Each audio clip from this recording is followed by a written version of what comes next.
How to travel Asia without speaking the language with Google Translate and Duolingo.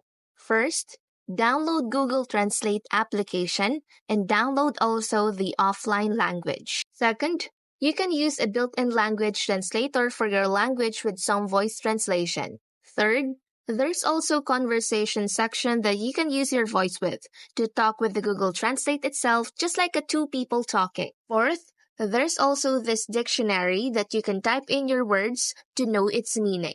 You can also use this image translator to the picture that you have and know its meaning.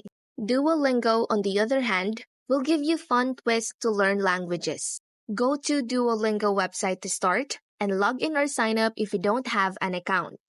You can tap or choose the language that you want to learn.